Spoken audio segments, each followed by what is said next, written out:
జయ శుభకర వినాయక శ్రీకాణి భాగవర సిద్ధి వినాయక. నమస్కారం. ప్రేక్షకులందరికీ శుభోదయం. ఈనాటి శుభయోగం శీర్షికన పురాణాల పరంగా గ్రామదేవతల ఆవిర్భావం వెనుక ఉన్నటువంటి రహస్యాలేంటో పరిశీలిద్దాం. ఆర్థిక ఆరోగ్య కుటుంబ సమస్యలు తొలగింపజేసుకోవటానికి గ్రామదేవతల ఆరాధన విశేషమైన శుభ ఫలితాలను కలిగింపజేస్తుంది. అయితే ఈ గ్రామదేవతల ఆరాధన గురించి అనేక పురాణాలలో అనేక చోట్ల చెప్పడం జరిగింది.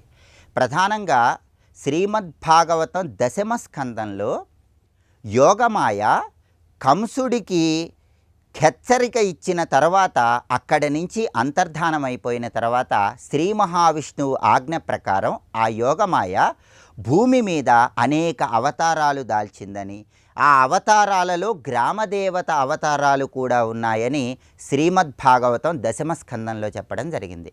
అలాగే బ్రహ్మవైవర్త పురాణంలో బ్రహ్మఖండం 6వ అధ్యాయంలో కూడా బ్రహ్మదేవుడు అమ్మవారిని యోగమాయా స్వరూపంగా కీర్తిస్తాడు.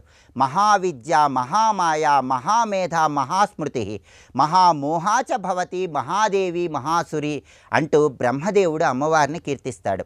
అలా మహామాయ అంశస్వరూపంగా ఉన్నటువంటి అమ్మవారే గ్రామదేవతల రూపంలో ఆవిర్భవించిందని బ్రహ్మవైవర్త పురాణం బ్రహ్మఖండం 6వ అధ్యాయంలో ప్రామాణికంగా చెప్పారు. అలాగే దేవీ భాగవతం 9వ స్కందంలో కూడా గ్రామదేవతలకు సంబంధించిన విధి విధానాలు చెప్పారు. దేవీ భాగవతం 9వ స్కందంలో నారాయణుడు నారదుడితో కలియుగం చివరిలో జరిగేటటువంటి సంఘటనలు వివరించేటప్పుడు గ్రామదేవతల ప్రస్తావన వచ్చిందని, ప్రకృతిలో ఉన్నటువంటి కళల నుంచి గ్రామదేవతలు ఆవిర్భవించి జనులందరినీ రక్షిస్తారని స్వయంగా నారాయణుడు నారదుడికి చెప్పాడని దేవీ భాగవతం 9వ స్కందంలో చెప్పారు. అలాగే శివపురాణంలో కూడా గ్రామదేవతల గురించిన ప్రస్తావన ఉంది. శివపురాణం వాయవీయ సంహితలో పార్వతీ పరమేశ్వరుల ఆజ్ఞతో గ్రామదేవతలందరూ కూడా మంగళములు కలిగించటం ప్రారంభించారని కూడా శివపురాణం వాయవీయ సంహితలో చెప్పారు. కాబట్టి గ్రామదేవతల ఆవిర్భావం వెనుక అద్భుతమైనటువంటి పురాణ ప్రమాణాలు ఉన్నాయి. అయితే ఈ గ్రామదేవతలు ప్రధానంగా సప్తమాతృకా స్వరూపాల నుంచి వచ్చారు. చండీ సప్తశతిలో మనకు సప్తమాతృకలు అని చెప్తారు. బ్రహ్మలో ఉన్న శక్తి బ్రహ్మాణి, విష్ణుమూర్తిలో ఉన్న శక్తి వైష్ణవి, కుమారస్వామిలో ఉన్న శక్తి కౌమారి, మహేశ్వరుడిలో ఉన్న శక్తి మాహేశ్వరి, నరసింహస్వామిలో ఉన్న శక్తి నారసింహి, ఇంద్రుడిలో ఉన్న శక్తి ఐంద్రి, వరాహస్వామిలో ఉన్న శక్తి వారాహి, ఇలా సప్తమాతృకలను చండీ సప్తశతిలో చెప్తారు. ఈ సప్తమాతృకలు మహాలక్ష్మి అంశాశక్తితో కలిసినప్పుడు 8 స్వరూపాలుగా ఏర్పడ్డాయని, వాటిని యోగినీ దేవతలనే పేరుతో పిలుస్తారని బ్రహ్మాండ పురాణంలో చెప్పారు. అలా 8 మంది యోగినీ దేవతలు ఏర్పడినప్పుడు, అంటే సప్తమాతృకా స్వరూపాలు మహాలక్ష్మి అంశ, మొత్తం 8 మంది యోగినీ దేవతలు ఏర్పడినప్పుడు ఒక్కొక్క యోగినీ దేవత నుంచి మళ్ళీ 8 అవతార స్వరూపాలు వచ్చాయని, 8 × 8 మొత్తం 64 యోగినీ దేవతల శక్తులు భూమండలం మీద వచ్చి ఆ 64 యోగినీ దేవతల శక్తులు కోటానుకోట్ల అమ్మవార్ల శక్తిగా ఆవిర్భవించాయని, వాటిలో కూడా గ్రామదేవతల ఆవిర్భావం ఉందని బ్రహ్మాండ పురాణంలో చెప్పడం జరిగింది. కాబట్టి ఈ పురాణాలన్నీ ప్రమాణంగా తీసుకున్నట్లయితే గ్రామదేవతల ఆరాధన విశేషమైన శుభ ఫలితాలను కలిగింపజేస్తుంది. అందుకే అనేక ప్రదేశాలలో అనేక చోట్ల అనేక పేర్లతో గ్రామదేవతల పేరుతో ఈ యోగినీ దేవతల ఆవిర్భావం జరిగి ప్రజలందరికీ కూడా సమస్త శుభ ఫలితాలను అమ్మవారి స్వరూపాలు కలిగింపజేస్తున్నారని పౌరాణిక గ్రంథాలన్నీ తెలియజేస్తున్నాయి. రేపటి శుభయోగం శీర్షికన శనిత్రయోదశి సందర్భంగా మందపల్లి శనైశ్చర క్షేత్రంలో ఉన్నటువంటి వైభవం ఏంటో పరిశీలిద్దాం. నమస్కారం.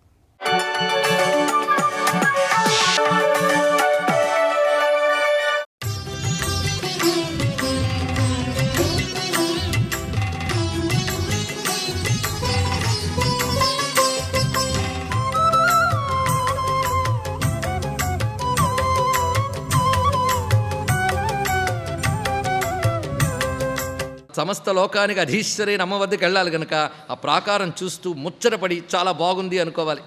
అది అనుకుంటున్న ప్రతిసారి ఇది అమ్మ లోకానికి సంబంధించి అమ్మ ఏలుబడిలో ఉన్న అమ్మ వెలుగుతూ ఉన్నదని భావనతో ఉన్నవాడే తర్వాత ప్రాకారంలోకి వెళ్ళగలడు. ఇలా తెలుసుకుంటూ ఒక్కొక్క ప్రాకారం దాటుకుంటూ వెళుతూ ఉన్నాం. ఇది భావన చేసి ధ్యానం చేస్తే పెద్ద ఉపాసన, అందులో సందేహం లేదు. తర్కించి ఆలోచిస్తే ఇదో ఉపనిషత్తు అంతే. ఉపాసనతో ఆగిపోతే తప్పకుండా అదే ఉపనిషత్తులకు తీసుకెళ్తుంది. కాబట్టి శ్రద్ధగా మనందరం కూడా అప్పుడే సముద్ర తీరం దాటి వెళ్ళిపోయాం లోపలికి. భగవంతుడు ఏది ఇచ్చినా ఇవ్వకపోయినా భావన అనేది ఒకటి ఇచ్చాడు మనకి. ఇది ఉన్నదే, ఇది ఎక్కడికైనా తీసుకుపోగలదు పైసా ఖర్చు లేకుండా. అందుకు మనందరం అసలు ఏ ఇబ్బంది లేకుండా హాయిగా అప్పుడే మణిద్వీపంలో ప్రవేశించిపోయాం. ఆ ద్వీపం అంతా కూడాను మణిమయమైనటువంటి ద్వీపం. మొదటి ప్రాకారం విరాజమాన పరిత స్థిరరత్నద్రుమో మహాన్. ఆ తీరమనందు చక్కటి చెట్లు కొన్ని ఉన్నాయి. అటు తర్వాత వస్తున్నది తదుత్తరమయో ధాతుర్నిర్మితో గగనే తతః. మొట్టమొదటిగా వస్తున్నటువంటిది కాలాయస ప్రాకారము. కాలాయసం అంటే ఇనుము, నల్లని ఇనుముతో ఉన్నటువంటి ప్రాకారం అక్కడ ఉన్నది.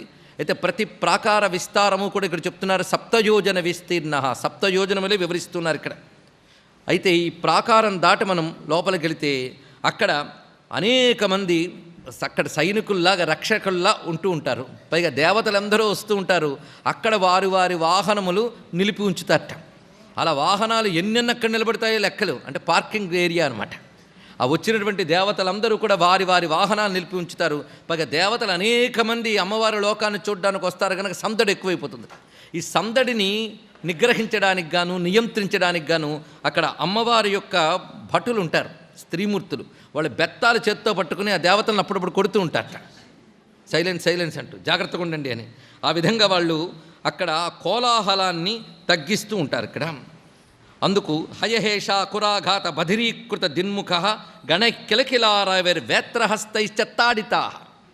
అక్కడ వాళ్ళ వేత్రహస్తులై బెత్తములు పట్టుకుని తాడితా. కొందరు ఎవరైనా సందడి ఎక్కువ చేస్తే వాళ్ళు ఆ మాత్రం తడుతూ అక్కడ ఒక క్రమశిక్షణని ఏర్పరుచుతూ ఉంటారు. పైగా ఆ ఉన్నటువంటి ప్రాంతములో రమ్యమైన వృక్షములు, అద్భుతమైన తటాకములు ఇవన్నీ ఉంటాయి ఇక్కడ. అటు తర్వాత ఈ కాలాయస ప్రాకారం దాటిన తర్వాత కాంస్య ప్రాకారం అని చెప్పబడుతుంది. దీనికి మహాసారము అని కూడా పేరు. ఇది ఆ కాంస్య ప్రాకారం. ఈ రెండిటికి నడుమ ఒక ఉద్యానవనం ఉన్నది.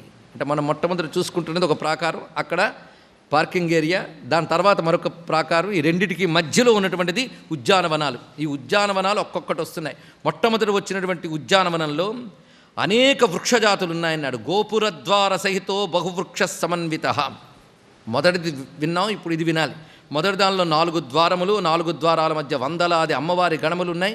ఇప్పుడు ఇక్కడ ఉన్నది కేవలం ఉద్యానవనం. దీని పేరు నానావృక్ష మహోద్యానవనం అని కూడా అంటారు. ఇక్కడ లేని వృక్షజాతులు ఎక్కడా లేవుట. సమస్త లోకములు యందు ఉన్న వృక్షజాతులకు మూలములు ఇక్కడ ఉన్నాయి. యా వృక్షజాతయః సంతి సర్వాస్తాస్తత్ర సంతి స. ఎన్నెన్ని వృక్షజాతులు చెప్పబడుతున్నాయో సమస్త లోకములందు వాటన్నీ ఇక్కడ ఉన్నాయట. అంటే వాటన్నిటికీ ఒక నమూనాలా, ఒక మూలంలా ఇక్కడ చాలా చెప్పబడుతున్నాయి. వాటి పేర్లు చాలా వివరిస్తారు ఇక్కడ. కొన్ని చెవులో పడినా చాలు. ఎందుకంటే ఆ వృక్షవర్ణన, లోకవర్ణన, ఆ వృక్ష నామములు చెవులో పడితే అది ఒక యోగం. ఈ రహస్యం తెలియాలంటే గజేంద్ర మోక్షంలో మొత్తం వనవర్ణన చేసిన తర్వాత గజేంద్ర మోక్షం కూడా అయిపోయాక విష్ణువు చెప్తాడు, ఎవరైతే ఆ వృక్షములను స్మరిస్తారో వారికి నా అనుగ్రహం ఉంటుంది. నేను చెట్లని స్మరిస్తే అనుగ్రహం ఏంటండి?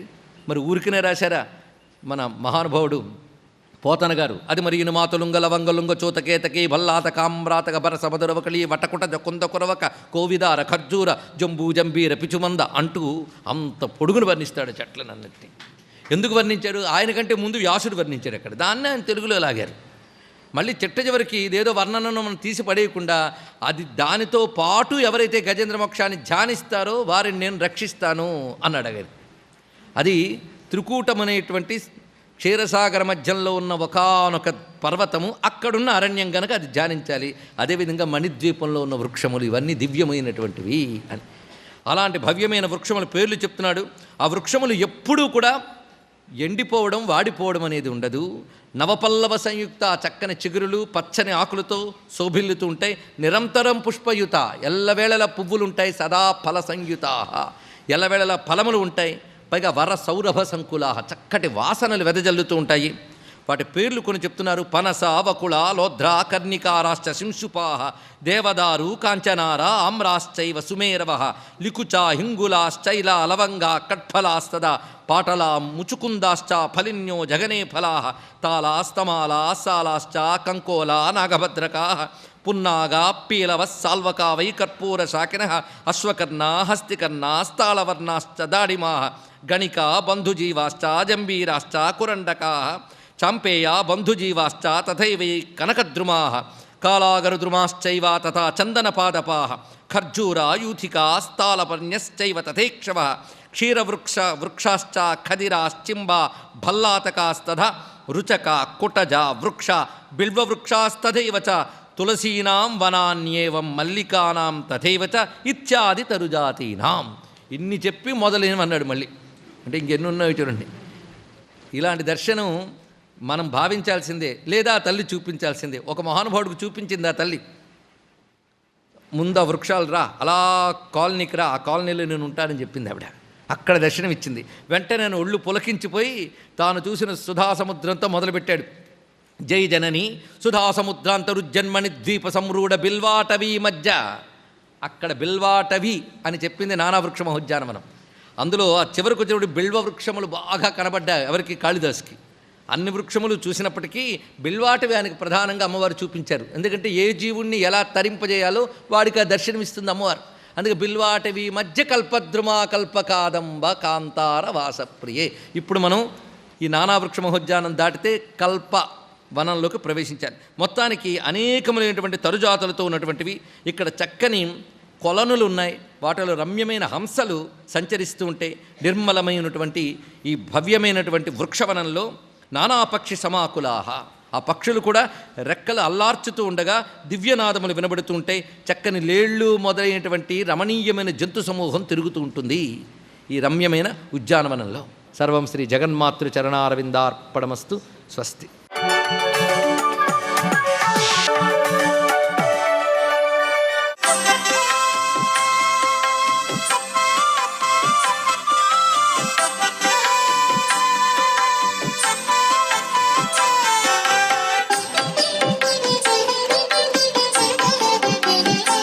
ఓం నమో నారాయణాయ, ఓం నమః శివాయ, శ్రీమాత్రే నమః.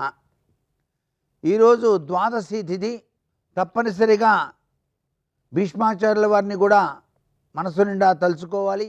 ఈనాడు నువ్వుల తైలం అన్నమాట. దేహానికి మర్దించుకొని అభ్యంగన స్నానం కనుక చేసి ఉపవాసం ఉండి శ్రీ మహావిష్ణువును తిలలతో పూజ చేయాలి. తిలాదీపారాధనతో దీపదానం చేసి తిలలను నివేదన చేస్తే సకల కార్యాల్లోనూ జయం కలుగుతుంది, అఖండ ధన ప్రాప్తి సిద్ధిస్తుంది అని చెప్పేసి శాస్త్రం. ఈ రోజున ఎవరైతే తిలాదానం చేసి నువ్వుల నూనెతో దీపారాధన చేసి నువ్వుల వంటకాలు తయారు చేసి దానంగా గనక ఇస్తారో వారికి విష్ణుదేవుని యొక్క దయారస దృష్టి, కరుణారస కృప వచ్చి తీరుతుంది అని చెప్పేసి శాస్త్రవచనం.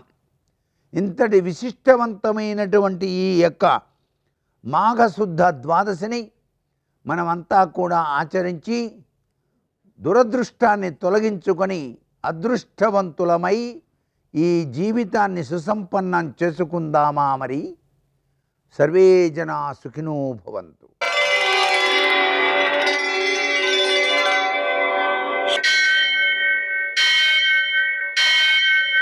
సహస్రశీరుషం దేవం విశ్వాక్షం విశ్వశంభువం విశ్వం నారాయణం దేవమక్షరం పరమం పదం విశ్వతః పరమాం నిత్యం విశ్వం నారాయణగుం హరిం విశ్వమేవేదం పురుషస్తద్విశ్వముపజీవతి పతిం విశ్వస్యాత్మేశ్వరగుం శాశ్వతగుం శివమచ్యుతం నారాయణం మహాజ్ఞేయం విశ్వాత్మానం పరాయణం.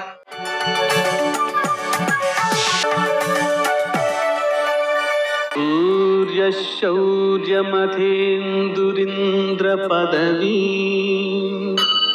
సన్మంగళం मङ्गलम्। లక్ష్మీం క్షీరసముద్రరాజతనయాం శ్రీరంగధామేశ్వరీం దాసీభూతసమస్తదేవవనితాం లోకైకదీపాంకురాం శ్రీమన్మందకటాక్షలబ్ధవిభో బ్రహ్మేంద్రగంగాధరాం త్వాం త్రైలోక్యకుటుంబినీం సరసిజాం వందే ముకుందప్రియాం. నేటి కాలమాన విశేషాలను గమనిద్దాం. స్వస్తి శ్రీ చాంద్రమాన విశ్వావసనామ సంవత్సరం ఉత్తరాయణం శశిర ఋతువు మాఘమాసం శుక్లపక్షం శుక్రవారం. సూర్యోదయం 6:52, సూర్యాస్తమయం 6:07. తిథి ద్వాదశి, ఉదయం 11:09 వరకు. నక్షత్రం ఆర్ద్ర, తెల్లవారుజామున 3:27 వరకు. వర్జం మధ్యాహ్నం 1:10 నుంచి 2:35 వరకు. దుర్ముహూర్తం ఉదయం 9:07 నుంచి 9:52 వరకు. మరల మధ్యాహ్నం 12:52 నుంచి 1:37 వరకు. అమృతకాలం సాయంకాలం 6:15 నుంచి 7:45 వరకు. శుక్రవారం కాబట్టి రాహుకాలం ఉదయం 10:30 నుంచి 12 గంటల వరకు. అష్టగౌరుగు రీత్యా శుభప్రదమైన సమయం ఉదయం 8 గంటలకి. నేటి విశేషం శుక్రవారం. అలాగే భీష్మద్వాదశి, భీమద్వాదశి, ప్రహ్లాద ద్వాదశి, వరాహ ద్వాదశి, తిలద్వాదశి, ప్రదోషం అనేటువంటి విశేషాలు ఉన్నాయి. వరాహ కల్పాది కూడా ఉంది. వరాహ కల్పాది సందర్భంగా పితృదేవతారాధన చేయడం ద్వారా పిల్లలు అభివృద్ధిలోకి వస్తారు. అలాగనే ప్రదోషకాలంలో సాయంకాలం సూర్యాస్తమయం నుంచి 1:12 సమయంలో శివారాధన చేయడం ద్వారా అత్యంత సత్ఫలితాలు సిద్ధిస్తాయి. భీష్మ ద్వాదశి సందర్భంగా మనం విష్ణుమూర్తికి పూజ చేయడం ద్వారా, ప్రహ్లాద ద్వాదశి సందర్భంగాను అలాగే వరాహద్వాదశి సందర్భంగాను కూడా విశేషమైన సత్ఫలితాలు సంభవిస్తాయి. తిలద్వాదశి సందర్భంగా 1 అర కేజీ నల్ల నువ్వులతో విష్ణుమూర్తికి పూజ చేయడం ద్వారా సకల శుభాలు చేకూరుతాయి, సకల పాపాలు క్షయమవుతాయి. ఆ నువ్వులు ఆవులకు పెట్టడం ద్వారా విశేషమైన సత్ఫలితాలు సిద్ధిస్తాయి. వరాహద్వాదశి కాబట్టి శ్రీ వరాహాయ ధరణ్యుద్ధారకాయ త్రివిక్రమాయ నరనారాయణాత్మనే నమః అనే మంత్రాన్ని జపించుకోవడం ద్వారా భూమికి సంబంధించినటువంటి కలహాదులు కానీ ఆక్రమణలు కానీ ఉన్నట్లయితే అవి తొలగిపోతాయి. మన భూమి మనకు సిద్ధిస్తుంది. నేటి ఆణిముత్యాలు.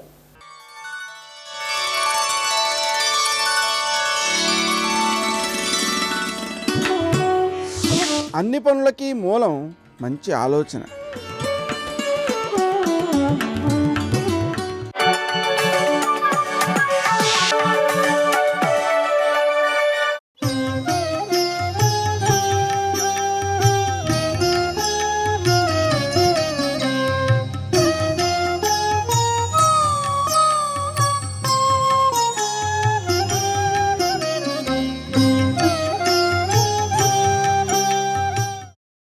పోతన గారు శాబ్దిక ప్రత్యక్ష ప్రసారం చేశారు. అది వింటుంటే అసలు ఆ కృష్ణుడు పడుకున్నటువంటి రీతిని అంత అద్భుతంగా ఆవిష్కరించారు ఆయన. ఆ లోకేశ్వరుడు, ఆ చరాచర విభుండాబాల గోపాలుడు, ఆయన ఎవరు? పడుకున్నవాడు పసిపిల్లవాడిగా ఉన్న ఆయనలో అనంతమైనటువంటి బ్రహ్మాండములన్నింటినీ నిర్వహించగలిగినటువంటి సమర్థత యందు ఏ విధమైనటువంటి తరుగుదల లేని పరిపూర్ణుడు. ఎందుచేత అంటే మీరు చూడండి, కొన్ని కోట్ల నువ్వు గింజలు ఎక్కడున్నాయని అడిగారు అనుకోండి, ఓ నువ్వు గింజలోనే ఉంటాయి. ఓ నువ్వు గింజ పట్టుకెళ్ళి భూమిలో వేస్తే వచ్చినటువంటి నువ్వు చెట్టులోంచి వచ్చినటువంటి కంకులోని నువ్వులు వేస్తే మళ్ళీ బోళ్ళని నువ్వులు వస్తాయి. ఇన్ని నువ్వులు ఎక్కడి నుంచి వచ్చాయంటే ఒక్క నువ్వు గింజలోంచి వచ్చాయి. అన్ని నువ్వు గింజలు ఒక నువ్వు గింజలో ఉన్నట్టే ఇన్ని బ్రహ్మాండములను నిర్వహించగలిగిన శక్తి పసిపిల్లవాడిగా ఉన్న కృష్ణుని ఎందే ఉంది. అది విచిత్రం. ఆయన పడుకున్నాడు, పడుకున్నట్టున్నాడు, నటిస్తున్నాడు తప్ప నిజంగా ఆయన నిద్రపోడు, ఆయన శక్తికి తక్కువ లేదు. కాబట్టి ఆ లోకేశ్వరుడు, ఆ చరాచర విభుండాబాల గోపాలుడు, ఆ బాలధ్వంసిని గొంతు గంటిడి వెసన్ బాలింత చందంబునన్, ఆమె బాలింతరాల్లా పసిపిల్లలకి పాలివ్వగలిగినటువంటి స్థితిలో ఉన్నదానిలా నడిచి వస్తుంటే, కాలంకేల కదల్పరానికరణిం, కాలు చెయ్యి తనంత తాను కదపలేని వాడిలా, అసలు తన గురించి తనకి ఏమీ తెలియని వాడిలా, అమాయకుడిలా అర్భకుడిలా నిద్రపోతున్నాడు. కన్మోడ్చి గుర్పెట్టుచున్, పసిపిల్లల విషయంలో లక్షణం ఉంటుంది, వాళ్ళు చిన్న గుర్రు కూడా పెడుతూ ఉంటారు. అందుకని ఆయన బాగా నిద్రపోతున్నాడు అని పోతను అనుకోవాలని ఓ చిన్ని గుర్రు ఒకటి పెడుతున్నాడు. పెడుతూ కన్మోడ్చి, ఆయనకి నిద్రపోయే అలవాట్లేదు, కానీ నిద్రపోతున్నాడని అనుకోవాలని కన్ను రెప్ప మూశాడు. మూసి పడుకున్నాడు. ఇప్పుడు ఆమె దగ్గరికి వచ్చింది. భగవద్ విషయంలో ఒక విశేషం ఉంటుంది. ఇది సామాన్యమైనటువంటి కవుల చేత రచింపబడినటువంటి గ్రంథములలో మీకు ఈ మహత్తరమైన స్పృహ గోచరము కాదు. అది పోతన వంటి మహాత్ములు మాత్రమే రచించగలరు. అందుకే పోతన గారు ఋషితుల్యుడయ్యారు, ఋషియే అయ్యారు. ఆయన ఆవిష్కరించిన తీరు అద్భుతం. భగవంతునికి సత్యం, శివం, సుందరం అని ఒక పేరు. ఆయన రాశీభూతమైనటువంటి ఘనమైనటువంటి సౌందర్య రాశి. ఆయన ఏ రూపంలో ఉండనివ్వండి, మహాందగాడు. అది మనసులోని చూరగొనడంలో ఉంటుంది ఆ శక్తి. అది కేవలముగా అందము నాకే అని నేను అన్నాను అనుకోండి, మీకు కాకపోవచ్చు.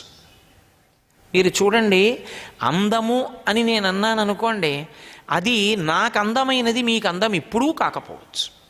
అసలు అందము అని నాకు అనిపించింది క్షేమకరము అసలు కాకపోవచ్చు. క్షేమకరము కాని అందము ప్రమాదహేతు. నేను మీకు ఒక ఉదాహరణ చెప్పాలంటే, ఏదో ఒక పెద్ద పులి చాలా అందంగా ఉంటుంది. అరణ్యంలో అది తిరుగుతున్నప్పుడు, అది నోరు విప్పినప్పుడు, అది తోక ఊపినప్పుడు, అది ఒళ్ళు విరుచుకున్నప్పుడు చాలా అందంగా ఉంటుంది. చాలా అందంగా ఉందని అరణ్యంలో పెద్ద పులి పడుకుంటే దగ్గరికి వెళ్ళగలమా? దాని అందం ప్రమాదకారి, దగ్గరికి వెళ్ళలేరు. పుట్టలో పడుకున్న పాము పైకొచ్చి పడగ విప్పినప్పుడు చాలా అందంగా ఉంటుంది. ఎప్పుడో అప్పుడు వస్తుంది చూద్దామని పుట్ట దగ్గర కూర్చోగలమా? అందంగా కనపడినదంతా క్షేమం కాదు. ఏది మనసు లోపల అందంగా ఉంటుందో అది పైకి అందంగా కనపడకపోయినా క్షేమకారి మాత్రమో అది సౌందర్యం. శంకరాచార్యుల వారు అమాయకులు గారు, అందుకే సౌందర్య లహరి అన్నారు. లోకంలో సౌందర్యం అన్న మాటకు అర్థం ఏంటో తెలుసా? అమ్మ ఒక్కతే. అమ్మయే సౌందర్యం. అమ్మ సౌందర్యం అంటే అమ్మ అందమని కాదు దాని అర్థం. అమ్మ తన ప్రాణం పోయినా సరే బిడ్డడి యొక్క క్షేమాన్ని మాత్రమే అపేక్షిస్తుంది. తాను ఏమైపోయినా ఆవిడికి అక్కర్లేదు. అందుకే ఈ లోకంలో ఎవ్వరు అనరు. ఒక్క తల్లి మాత్రమే ఒక మాట అంటుంది. తల్లి నా ఆయుర్దాయం కూడా పోసుకుని నువ్వు బతకరా అంటుంది. ఆ మాట తండ్రి కూడా అనడు బిడ్డడి విషయంలో. ఒక్క తల్లి మాత్రమే అనగలదు. తాను ఏమైపోయినా పర్వాలేదు, పిల్లాడు క్షేమంగా ఉంటే చాలు. ఆ క్షేమాన్ని చూడగలిగినటువంటి శక్తి అమ్మయందుంది కాబట్టి అమ్మ సౌందర్యం.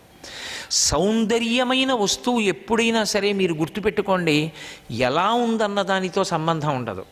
మనసుకి ఆనందాన్ని, సంతోషాన్నే కల్పిస్తుంది. సర్వం శ్రీ ఉమామహేశ్వర పరబ్రహ్మార్పణమస్తు. స్వస్తి.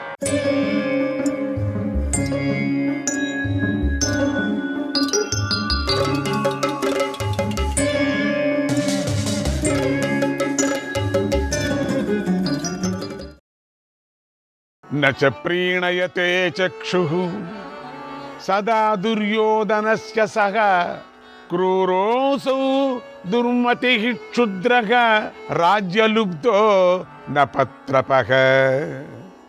భీముణ్ణి చూస్తే దుర్యోధనుడికి ఎప్పుడు కంట నింపుగానే ఉంది, ఇష్టం లేదు అని. ఆ దుర్యోధనుడు క్రూరుడు, దుర్మార్గుడు, నీచుడు, సిగ్గులేనివాడు, రాజ్యలోభం కలవాడు. ఆ నీచుడికి కోపం వచ్చి భీముణ్ణి ఏమైనా చంపివేశాడేమో, చంపించాడా? ఆ చింతలోనే నా మనస్సు కలత చెందుతుంది, దహించుకొని పోతుంది. అందరూ కలిసేటప్పుడు దుర్యోధనుడు వచ్చాడంటే నేను చాలా భయపడతాను, ఎవరినేం చేస్తాడు అని చెప్పేసి అని ఆ కుంతీదేవి చెప్పుకుంది. విదురుడు, అమ్మ అలా అనుకో, అలాంటి మాటలు నువ్వు మాట్లాడకూడదు, అపశకునం పలకకూడదు.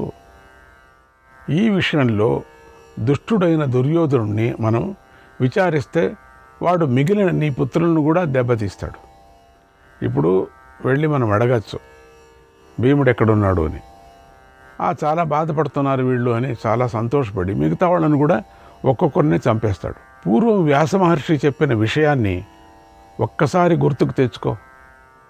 నీ పుత్రులు దీర్ఘాయుష్మంతులు కనుక నీ పుత్రుడు భీముడు తప్పకుండా వస్తాడు, నీకు ఆనందాన్ని కలిగిస్తాడు. అని తన చోటుకు వెళ్ళాడు విదురుడు. కుంతి బాధపడుతూ పిల్లలతో కలిసి ఇంట్లోనే కాలం గడుపుతూ ఉంది. అటు నాగలోకంలో భీముడు పడుకొని 8 రోజులైంది. తాగిన రసం జీర్ణమై భీముడు లెక్కలేనంత బలాన్ని పొందాడు. అన్ని రసాలు తాగాడు, విషం కూడా తాగేశాడు, ఏమీ కాలేదు భీముడికి. 8 రోజులు పడుకున్నాడట. ఆ మత్తు దిగలేదు, రెండోది అరగలేదు లోపల ఉండే, అంతగా తాగాడు అని అర్థం. నెమ్మదిగా కళ్ళు తెరిచాడు. అందరూ భీముడిని ఓదారుస్తూ ఇలా అన్నారు, ఓ మహాబాహు, నువ్వు త్రాగిన రసం వల్ల నీకు 10,000 ఏనుగుల బలం వచ్చింది. మేము తాగించాము ఒక రసాన్ని, విరుగుడు రసాన్ని, విరుగుడు రసాన్ని. దాన్ని ఎవరికి ఇవ్వం మేము, ఆ రసం మేము ఎవరికి ఇవ్వం. యుద్ధంలో నువ్వు అజేయుడివి, నిన్నెవరూ గెలవలేరు, అటువంటి రసం తాగావు నువ్వు. ఈ రోజున నువ్వు ఈ దివ్య జలంతో స్నానం చేసి ఇంటికి వెళ్ళు, నీకోసం నీ సోదరులు బాధపడుతూ ఉన్నారన్నారు. తాగటమే కాదు రసము, స్నానం కూడా చేయి దీంతో. చూడండి, స్నానము చేశాడు, తాగాడు, చక్కగా స్నానం చేశాడు వాళ్ళు చెప్పినట్టుగా. తెల్లని బట్టలంతా కట్టుకున్నాడు భీముడు, శ్వేతాంబరధారిగా ఉన్నాడు. తెల్లని పూలమాలను మెడలు వేసుకున్నాడు తానే. తర్వాత నాగరాజ భవనంలో భీముడికి మంగళ కార్యాలను చేశారందరూ. విషాన్ని హరించే ఔషధులు, పరిమళ ద్రవ్యాలతో కూడిన పరమాన్నాన్ని భీముడికి పెట్టారు. భీముడు దానిని తిన్నాడు. నాగులు భీముణ్ణి సత్కరించి ఆశీర్వదించి దివ్యాభరణాలతో అలంకరించారు కూడా. భీముడెంతో సంతోషిస్తూ వారి వద్ద అనుమతి తీసుకొని బయలుదేరటానికి సిద్ధమయ్యాడు, ఇంకేం వెళ్ళాలని. ఎంత బలాఢ్యం పుంజుకున్నాడో తెలీదు, అంత శక్తి నాగలోకంలో పుంజుకున్నాడు. నాగదేవతలందరూ ఆయన మీద కృపగా చూశారు, అందరూ ఆశీర్వదించారు, చక్కగా అలంకరించారు. చాలా ఆనందంతో ఉన్నారు భీముడిని చూస్తూనే అందరూ కూడా. అప్పుడు ఒక నాగుడు అంటున్నాడు భీముణ్ణి, నీటి నుండి పైకెత్తి గంగా తీరాన గల వనంలో ఉంచి అంతర్ధానమయ్యాడు. అతడికి ఏం జరిగిందో తెలియదు. అతడితో పాటు వచ్చినటువంటి నాగులు కూడా అతడితో పాటే వెంటనే అదృశ్యమయ్యారు, ఎవరు కనపడలేదు. మామూలుగా ఎక్కడ పడుకున్నాడో అక్కడ పండబెట్టారు. తర్వాత భీమసేనుడు త్వరగా వచ్చి అక్కడి నుంచి బయలుదేరాడు. తల్లికి అన్నకు నమస్కారం చేశాడు, చిన్న తమ్ముల శిరస్సులను ముద్దాడాడు. కుంతి ధర్మరాజులందరూ కూడా ఎంతో సంతోషంతో భీముణ్ణి కౌగలించుకున్నారు. ఎంత అదృష్టం అనుకున్నారు అందరూ కూడా. అప్పుడు భీముడు తనకు దుర్యోధనుడు చేసిన దుశ్చేష్టలన్నిటినీ సోదరులకు చెప్పాడు. ఏమేమి జరిగింది నాకు, నాగలోకంలో ఏమేమి జరిగింది, నాగలోకంలో తనకు జరిగినటువంటి మంచి చెడుల గురించి కూడా అంతా చెప్పుకొని వచ్చాడు. బాగుంది, అంత అద్భుతంగా ఉంది. కానీ ఇక్కడ దుర్యోధనుడికి మాత్రం ఏదో కష్టంగా ఉంది. అప్పుడు ధర్మరాజు, భీమా మౌనంగా ఉండు, జరిగినటువంటి విషయాలు ఎవరికి చెప్పవద్దు, మాతో చెప్తున్నావు నిజమే, ఏమీ జరగలేదు తెలుసా, అట్లనే ఉండు నువ్వు, ఇది ఎవ్వరికి ఈ రహస్యాన్ని బయట వెళ్ళకూడదు. ఆ రోజు నుంచి ధర్మరాజు తమ్ములను అందరినీ జాగ్రత్తగా చూసుకుంటూ కాలం గడిపాడు. ఇక నన్ను మీరు వదిలేసి ఎక్కడా వెళ్ళకూడదు, నాతోనే భోంచేయాల, నాతోనే పడుకోవాల, నాతోనే తిరగాల, ఏం చేసినా నాతోనే, అందరూ కలిసిగా ఉందాం మనం. ఇక్కడ చాలా దుర్మార్గం పని జరుగుతూ ఉన్నది. ఎప్పుడు ఎవరికి ఏమో అపాయం జరుగుతుందో తెలీదు. వాళ్ళు 100 మంది ఉన్నారు, వాళ్ళ 100కు ఒక్కొక్కరికి 100 మంది ఉన్నారు, వాళ్ళకు 100 మంది ఉన్నారు సేవకులు, అట్లా కొన్ని లక్షల మంది ఉన్నారు. ఎక్కడ చూసినా మన 5గురిని చంపాలా అనేటువంటిది కుతంత్రం, ప్లాను అప్పటికప్పటికే జరుగుతూ ఉంటుంది. ఇక మనం చాలా కష్టం మీద బతకాల్సి వస్తుంది. మనం దేన్ని నమ్మకూడదు. ఒకవేళ ఆ ఇంటి నుంచి ఈ ఇంటికి ఒక ఈగ వచ్చిందంటే ఈగను నమ్మకూడదు. ఈగ ఏం తీసుకొచ్చిందో తెలియదు, విషం తీసుకురావచ్చు అది. సో ఏది కూడా మీరు అక్కడి నుంచి వచ్చిన పదార్థాలు, ఏ జింక కానీ, పావురం కానీ, చిలుకలు కానీ ఏది ఎలకలు కానీ కుందేళ్ళు కానీ ఏది ముట్టడానికి వీల్లేదు, దాన్ని ముద్దాడటానికి వీల్లేదు. ఎవరు ఏ మాయలో వస్తారో ఏం చేస్తారో తెలియదు అని అంటూ దగ్గరే ఉండాలన్నారు. ఒకనాడు దుర్యోధనుడు భీముడి రథసారథిని పిసికి చంపేశాడు ఒకరోజు. భీముడి యొక్క దగ్గరగా ఉండేవాడిని రథసారథిని. ఆ రథసారథి లేకపోతే రథం బయలుదేరదు. రెండవది చాలా అద్భుతంగా ఆ రథాన్ని నడిపేవాడు, వాణ్ణి చంపేశాడు. ఈ విషయాన్ని పాండవులు విదురుడికి చెప్పారు. ఇట్లా అయిపోయింది మాకొని. ఆయన ఆ విషయం కూడా పైకి పొక్కనివద్దండి, మౌనంగా అంతా సహించండి, ఎవరికీ చెప్పొద్దండి. రథసారథి చచ్చాడు అని, ఎట్లా చచ్చాడు అని చెప్పాల్సి వస్తుంది, చెప్తే మీకే అపాయం అవుతుంది, ఉండిపోండి ఊరికే అని సూచన చేశాడు. పాండవులు విదురుని మాట పాటించారు.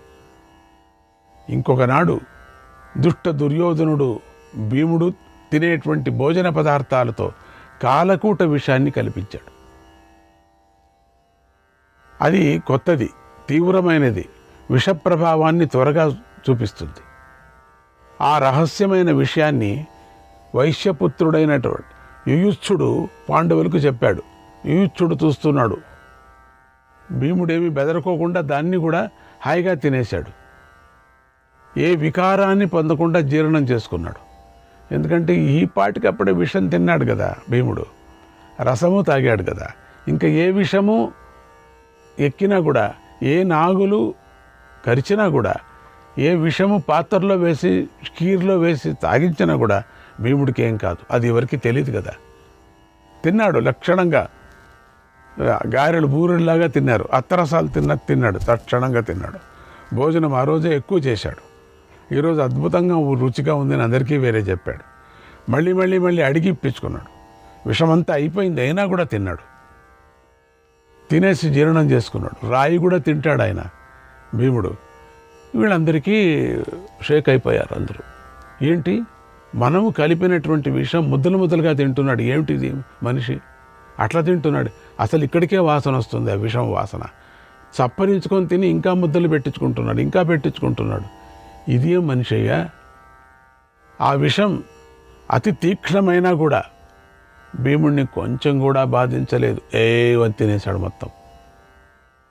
అందరూ ఆశ్చర్యం. ఇంకా వీడు విషంతో చావడు, మనం వేరే ఏర్పాటు చేసుకోవాల్సిందే. ఇప్పుడు అర్థమైపోయింది, ఏదో విషమే మొత్తం, రక్తమంతా విషంగానే ఉంది. చూస్తే ఇంక ఏ పాము కరిచినా చావుడు వీడు, ఏ విషం పెట్టినా చావుడు. ఇక దాన్ని మానుకుందాం, మన లిస్టులో విషం కొట్టేసేయండి. భీముడిలో ఎలాంటి మార్పు కలగలేదు, ఇంకా బాగా తిరుగుతున్నాడు. భీముడి యొక్క కడుపులో ఉరకమనే అగ్ని ఉంది. ఆ అగ్నిలో ఆ విషం పడి జీర్ణమైపోయింది. ఉరకం అనేటువంటి అగ్ని ఉంది అక్కడ, దేవతల కృప నుంచి. అగ్ని మీద పడినప్పుడు కాలిపోతుంది.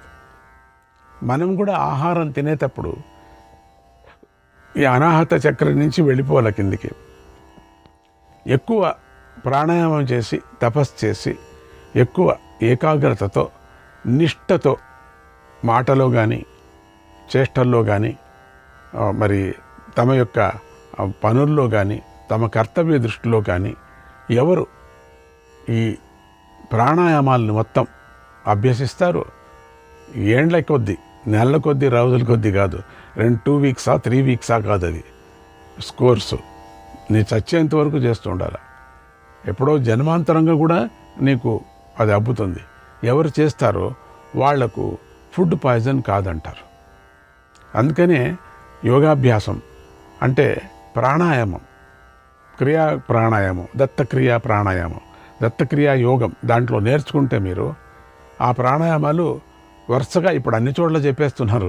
ఆ ప్రాణాయామాలు మొట్టమొదట ప్రారంభం చేసుకున్నటువంటిది, కొన్ని వేల మంది దాన్ని బెనిఫిట్ పొందారు. అటువంటి ప్రాణాయామాన్ని ఎవరు అభ్యసిస్తారో వాళ్ళకి ఫుడ్ పాయిజన్ కాదు, అది తెలుసుకోండి. కానీ అది సిద్ధించేది ఎట్లా అంటే దినము చేస్తూ ఉండాలి. ఇలా పాండవులను ఒక్క దుర్యోధనుడే కాకుండా కర్ణుడు, శకుని కూడా చంపాలని కోరుకున్నారు. వాడు దుర్యోధనుడు ఒకడే అనుకున్నాం కాదు, ఇప్పుడు వాళ్ళ జతలో శకుని చేరుకున్నాడు. మరి కర్ణుడు చేరుకున్నాడు. వీళ్ళందరూ ఒక ప్లాన్ వేసుకున్నారు. ఇంకా కొంతమంది చేరారు, వాళ్ళ పేర్లు ఎందుకో చెప్పలేదు ఇక్కడ. కొంతమంది ఒక ముఠ చేరుకొని చంపే ప్లాన్ ఒక్కటే తప్పితే వీళ్ళకి ఇంకే ప్లాను లేదు. కౌరవులకి పాండవులను చంపాలా, ఒక్కొక్కరిన చంపుకోరావాలా, వాళ్ళకు వచ్చినటువంటి వరాలు తెలియదు వీళ్ళకు, ఒక్కొక్కరిన చంపాలా అనే ప్లాను. దినము కొత్త కొత్త ప్లాన్లు వేస్తున్నారు. వారి యొక్క ఈ దుష్టోపాయాలన్నీ కూడా పాండవులకు తెలిసినా కూడా విదురుడు చేసినటువంటి సూచనలు పాటించి పాండవులు మౌనం వహించారు. విదురుడు చెప్పాడు, ఏమన్నా చేయని వాళ్ళు ఎంతన్నా చేయని, మీరు మాత్రం చలించద్దండి. ఎన్ని ఎత్తైనా వేయని వాళ్ళు మిమ్మల్ని చంపటానికి చాలా ప్లాన్లు వేస్తారు, మీరేం చావరు, జ్ఞాపకం పెట్టుకోండి. మీకు మాత్రం తెలిస్తే చాలు, వాళ్ళకి తెలియలే, చచ్చినట్టు చేసుకోండి, మీరు చచ్చినట్టుగా ఆడండి కానీ చావరు మీరు. విదురుడి ఆజ్ఞానుసారం ప్రతీకారం చేయకుండా సహనాన్ని పాటించారు. ఎన్ని హింసలు పెట్టినా వాళ్ళు ఎందుకు పెడుతున్నామని కూడా అడగలేదు. వాళ్ళు పోని అట్లీస్ట్ అడగలేదు, పోని వాళ్ళు కోపంతో చూడలేదు ఎవరు కూడా. పంచపాండవులు కానీ కుంతి కానీ అసలు చూడొచ్చు కదా, కోపంతో అది కూడా చూడలేదు. ఏ విధమైనటువంటి అనుమానం లేకోకుండా ఉన్నారు. మామూలుగా హింసలంతా కూడా ఒక ఆటలాగా అనుకున్నారు, సంతోషపడుతున్నారట. బాగా చేశావు తమ్ముళ్ళనే పొగుడుతున్నారు, అందరూ తమ్ముళ్ళే కదా. అట్లా కాలాన్ని అట్లా గడుపుతున్నారు. సమయం వస్తుంది, ఎప్పుడు కూడా కుండ నిండాలి కదా. పాపం కుండ నిండినప్పుడు ఎప్పుడు నిండుతుంది, బద్దలైపోతుంది. నిండేంత వరకు కష్టం. కాలాన్ని గడిపారు. ఒకనాడు ధృతరాష్ట్ర మహారాజు రాజకుమారులందరూ ఆటల వ్యవసనంలో మునిగిపోయి ఉన్నారు. అందరూ ఆటలాడుతూనే ఉన్నారు. ఇంకేం పని వాళ్ళకి? బోలెడంత ఆస్తి, మంచి వాన పడేది, మంచి మరి పంట పండేది, సమృద్ధిగా వచ్చేది, అన్నీ సమృద్ధిగా ఉండేవి. వాళ్ళు ఇంకేం చేస్తారు? ఈ శరీరాన్ని ఒకచోట ఉండలేరు కదా. ఆటలు అనేటువంటి వ్యసనంలో మునిగిపోయి ఉన్నారు. చదువుకోవటం లేదని గమనించాడు. విద్య నేర్పించమని వారిని అందరినీ కూడా కృపాచార్యుడికి అప్పగించాడు. అప్పుడు ఆ కృపాచార్యుడు గౌతమ గోత్రీయుడు, రెల్లు పొదలో పుట్టాడు, వేదశాస్త్రాల్లో పండితుడు, గొప్పవాడు. ఆ కృపాచార్యుణ్ణి గురువుగా చేసి కౌరవ పాండవులను ఆయనకు అప్పగించారు. ఆయన వద్ద కౌరవ పాండవులు ధనుర్వేదాన్ని నేర్చుకోసాగారు. శ్రీకృష్ణాయ పరమాత్మనే నమః. వైశంపాయన మహర్షి కౌరవ పాండవుల పుట్టుక గురించి, వారి బాల్య విశేషాలను గురించి చెప్పి, వారి విద్యా విశేషాలను తెలుపుతూ కృపాచార్యుడి పుట్టక గురించి చెప్పాడు. జనమేజయుడికి ఈ సందర్భంలో కృపాచార్యుడికి గల విశేషాన్ని తెలుసుకోవాలనేటువంటి ఆసక్తి కలిగింది. ఈ కృపాచార్యుడు వచ్చాడు, ఇప్పుడు మన నాటకంలో ఎంటర్ అయ్యాడు. ఎవరు ఈయన? ఈ పాత్ర వచ్చేసింది. ఈయన రోల్ వస్తూ ఉన్నది. రోల్ వస్తూనే ఆయన గురించి చెప్పాలి కదా, మైక్లో వచ్చి చెప్పాలి కదా. ఫలానా ఆయన ఫలానా వేషం వేసుకున్నాడు, ఫలానా అడ్రస్సు ఆయన దీన్ని చెప్పకపోతే ఎట్లా అవుతుంది? వ్యాసుడు చెప్పాలి. వెంటనే వైశంపాయన నోటి నుంచి పలికి వైశంపాయన మహర్షిని ఇలా అడిగాడు. ఓ మహాముని, కృపాచార్యుడు ఎలా జన్మించాడు? ఆయన రెల్లు పొదలో ఎలా పుట్టాడు? శస్త్రస్త్ర విద్యలను ఎలా నేర్చుకున్నాడు అని అడిగాడు. అప్పుడు వైశంపాయనుడు ఇలా చెప్పాడు. ఓ మహారాజా, గౌతమ మహర్షికి శరద్వంతుడు అనేటువంటి కుమారుడు ఉండేవాడు. శరద్వంతుడు అనేవాడు. అతడు రెల్లుగడ్డిలో పుట్టాడు. గౌతముడు ఎంతగా ప్రయత్నించినా కూడా శరద్వంతుడు వేదంలో కంటే ధనుర్వేదంలోనే ఎక్కువ ఆసక్తి కుతూహలం చూపించేవాడు. ఇక్కడ శస్త్రస్త్ర అభ్యాసం, శాస్త్రాభ్యాసానికన్నా శస్త్రస్త్ర అభ్యాసం చాలా బాగా ఉండేది. తపస్సు ద్వారా బ్రహ్మచారులు వేదజ్ఞానాన్ని పొందినట్లుగా శరద్వంతుడు కూడా తపస్సు ద్వారానే సమస్త శాస్త్రాస్త్ర విద్యలను పొందాడు. అతడి శాస్త్రాస్త్ర బలాన్ని, తపస్సును చూసి ఇంద్రుడు భయపడిపోయాడు. శాస్త్రాలు శస్త్రాస్త్రాలు అన్నీ నేర్చుకున్నాడు. భయపడిపోయాడు ఇంద్రుడు కూడా. జానపతి అనేటువంటి ఒక దేవకన్యను పిలిచి ఆయన తపస్సుకు విఘ్నం కలిగించు అని ఆజ్ఞాపించి పంపించాడు. జానపతి శరద్వంతుడి ఆశ్రమానికి వచ్చింది. అప్పుడు ఆయన ధనస్సు బాణాలు పట్టుకొని ఉన్నాడు. ఆ జానపతి ఆయనను సమీపించి కామమోహితుడిని చేసింది. శరద్వంతుడిలో లోభాన్ని రేకెత్తించింది. ఆయన చేతిలోని ధనస్సు బాణాలు జారవిడిచి మనస్సును ఆమెపై లగ్నం చేశాడు. మొత్తం మోసపోతున్నాడు ఇక్కడ. అప్పుడు ఆయన మనస్సులో కామ వికారం కలిగింది. అయినా గొప్ప శక్తి తపశ్శక్తి కలవాడు కావటంతో నిగ్రహించుకున్నాడు. వెంటనే తేరుకున్నాడు. ఎప్పుడైతే ఆ మహర్షి మనస్సులో వికారం కలిగిందో అప్పుడే ఆయన రేతస్సు పతనమైపోయింది. దానిని ఆయన గమనించలేదు కూడా. ఇక ఆ మహర్షికి అక్కడ ఉండబుద్ధి కాలేదు. ధనుర్బాణాలను విడిచిపెట్టాడు. కృష్ణాజినాన్ని వదిలిపెట్టాడు. ఆశ్రమాన్ని అప్సరసను విడిచి అక్కడి నుంచి వెళ్ళిపోయాడు. తరువాత రెల్లు పొదలో పడినటువంటి ఆ రేతస్సు 2 ముక్కలైంది. ఆ భాగాల నుండి ఒక పుత్రుడు ఒక కన్య పుట్టారు. ఆ సమయంలో శంతను మహారాజు వేటాడుతూ సైన్యంతో కలిసి ఆ ప్రాంతానికి వచ్చాడు. సైనికులలో ఒకడు ఆ పిల్లలిద్దరినీ చూశాడు. అక్కడ ఉండేటువంటి 2 పిల్లలు, కవల పిల్లలు. అక్కడ పడి ఉన్నటువంటి ధనుర్బాణాలను కూడా కృష్ణాజినాన్ని చూశారు. విలువిద్య విద్వాంసుడైనటువంటి ఏ మునికో ఈ పిల్లలు పుట్టారని గ్రహించాడు. వీళ్ళు మహత్తరమైనటువంటి పిల్లలు, సాధారణం కాదు. ఏ విలువిద్య నేర్చుకున్నటువంటి మునికో పుట్టినటువంటి వాళ్ళు వీళ్ళు, రెల్లుగడ్డిలో పడిన వాళ్ళు. అప్పుడు వాళ్ళిద్దరిని ఎత్తుకొని మహారాజు వద్దకు తీసుకొని వచ్చాడు. అక్కడ పడి ఉన్నటువంటి వస్తువులను మహారాజుకు చూపించాడు.